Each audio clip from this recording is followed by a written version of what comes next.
You could tell from Natalie Portman the first time around that this was kind of her first thing. I mean, her and Thor was good, but for Star Wars, it was, like you said, it was cringeworthy. You're just sitting there going, oh God, why is that even a line in the movie?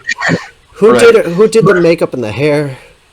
Yeah, but the thing is with her, though, it's like, for every cringy moment in the entire prequel trilogy, there's a good moment in there. You know, I don't think there's a bad scene in any of these movies. They're just disappointing. Yeah. You know, because you look at it, you're like, we'll get to it in episode 2, but when she, in the Geonosian arena, when she's like, I truly, deeply love you. I'm like, no one says that. You know what I mean? No, and the thing is, if you watch episode 1, 2, 3, just that, in my opinion, I don't think you'll get the full experience. But if you watch 1, 2 Clone Wars movie, Clone Wars show, and then 3, like I did for Star Wars Month, I really had a bigger and more, grander understanding of what the relationship between Padme and Anakin is. Because now I'm looking at it and I'm like, oh, I buy that and I buy this, But the whole romance thing, it works in the original trilogy, which we'll cover probably later down the line sometime. Yeah. The reason why that works is because Han and Leia, they immediately hate each other, and that's believable. Have this huge age jump when Anakin's like 20 now and Padme still looks like she's 19. It's just creepy. It's just weird, Yeah, it's kind of weird. Where you look at them and going, okay, you're both teenagers. This is not a good idea. Right, yeah. Because I watched it as a kid, it was, I'm a little kid, I'm thinking, oh, it's so cute. Now I'm watching it, as, 22 years old going, you two are way too young for this. What are you two doing? Yeah. You're going to get everyone killed. Yeah. It is a bit strange. I mean, I was just watching episode 1 with my friend, because he didn't see the originals, or the prequels. And, there's some lines when he even was like, oh, that's really weird. And I'm like, yeah. The CGI, though, let's get on the CGI for a second. I think it's actually pretty good for 1999. I was going to say, for 1999, which you had stuff like The Mummy Returns, which... Yeah. That's a long, drawn-out thing. But you had some really good stuff, like the battle droids. I almost believed that they were actually there for a few seconds. Yeah. But then you have the Gungans. It was... it was kind of like, it looks, but for 1999 it's good, but it didn't, like most stuff from the 90s for CGI, it didn't really age all that great. The battle droids, yes, the Gungans, not so much. Yeah, I can agree on that. The one shot in the Battle of Naboo, where you have the Gungans and Jar Jar Binks is leading them, and I always laugh because, Jar Jar, I think Jar Jar's a good character because of the Clone Wars, but in this movie, the first time you see him, when he's behind the battle droids, he's like, easy, steady. I'm just like, shut up. You're not in charge here. It's funny. Yeah, I was going to say, he's so much better in Clone Wars. He was wasted talent in 1, 2, and 3. But when you finally saw him in Clone Wars, you saw more than just, one character trait. He's a clumsy oaf.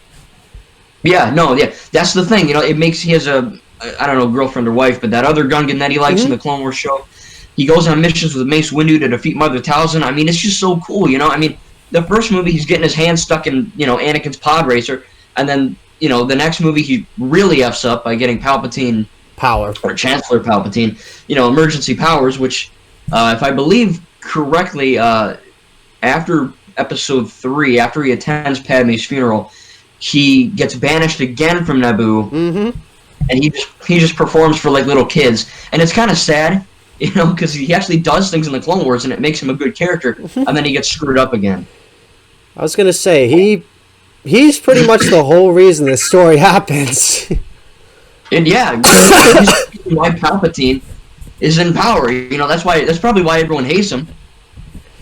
Well, it's that, and just, I think when people look at Jar Jar, they only ever see episode 1 and episode 2, where he's really just this annoying, comedic oaf. And even as a little kid, I thought it was, okay, he's an idiot, we get it. Yeah. Can he do anything else? Right. Versus the Clone Wars, where he's, something more than just that. Right. And I think even when I was rewatching it for Star Wars Month, I actually was laughing at some of the Jar Jar Binks scenes. I do think the comedy, in my opinion, was handled somewhat well.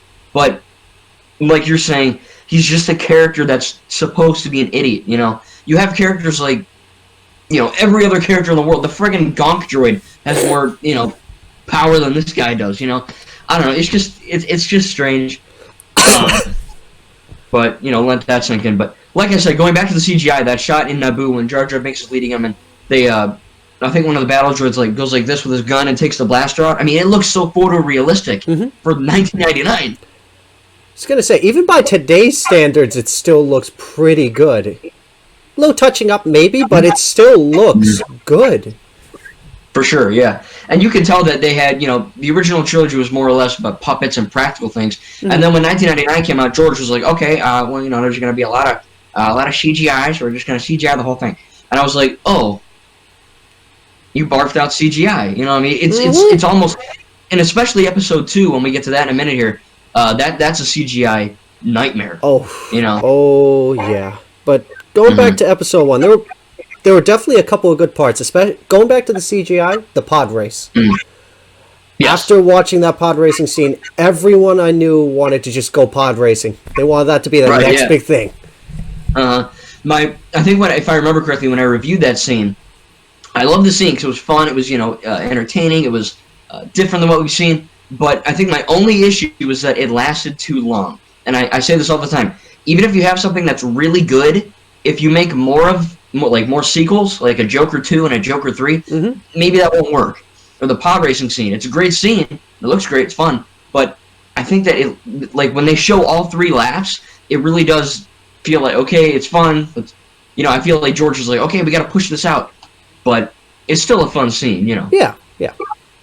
And I can't wait to do it in Lego Star Wars The Skywalker Saga whenever the hell that gets released. Oh my... No, better yet. I'm hoping for a multiplayer mode so that it can be, you know, me and a bunch of other people. Yeah, that'd be cool, yeah. But, again, I think we can all agree, the best part about The Phantom Menace is Darth Maul. You beat me to the punch. Not just that, Duel of the Fates. The second you hear that, it's just... Oh my god. That was awesome. Darth Maul's the most badass guy ever. You know, you think he dies in episode 1, and then it surprises in the Clone Wars show, and then he's in Solo, and then he dies in Rebels. So he has this whole arc that's really, you know, great character development. You know, because he starts out as just, he says maybe 2 words, 3 words, and then he dies. And we're like, oh, he wasted potential. Yeah. And then the fans bring him back. Right. It was really cool to see that. And, you know, Ray Park does a great job. He's, you know, flipping around and doing all that cool stuff. The stunt guy's awesome. And now we have, who voiced him in the Clone Wars? Sam Witwer, I think? Yeah, Starkiller. Yeah, him. Okay, yeah. So he was cool in that. But, you know, Darth Maul's a great character. Qui-Gon Jinn is a great character. I think he was the one that introduced the Jedi Council to the Chosen One. And a lot of people are like, oh, he's not the Chosen One, he's Darth Vader. But he really did bring balance to the Force in the end when it was a little bit too late, you know? Well, yeah. In a way. Oh, but Obi-Wan Kenobi, Ewan McGregor, he's great too, right? I was gonna say it's really tough to fill the role of, you know, Sir Alec Guinness, who played the original, but McGregor did. Oh my God, he did a hell of a job. Yeah. I remember I was in school and my buddy and I were talking, and he was just I think he was reading It, the book, and I turned over and I said, "Hello there." I'm like, "Anakin, you must not eat sand," and he was just like, "Whoa!" It was funny. So yeah, Ewan did a great job, and I know I'm not the perfect Obi-Wan voice, but it was funny to see that, you know, he has this little Jedi braid, and if you watch carefully in the movie, he has different haircuts and different shots. I don't know if you noticed that, but it's not a bad thing, you know, it's not like a big negative, but no, I was just like, okay, but he was great. I really enjoyed him. No. So, with regards to, let's see here, Jake Lloyd, young Anakin. Yeah. We both have that same look. Yeah. I think the worst part about him wasn't his acting skills, it was the writing. You know, no kid says, "Yippee!" You know, that was just cringy. Yeah, no, that was bad. You know, and I just don't... Upon rewatching it, honestly, I don't think Jake Lloyd is that bad of a child actor. He's no Harry Potter, you know, he's no Ron or Hermione, but he is, honestly, a good actor. You know, I mean, for what he had to do at that age, he wasn't total shit, you know?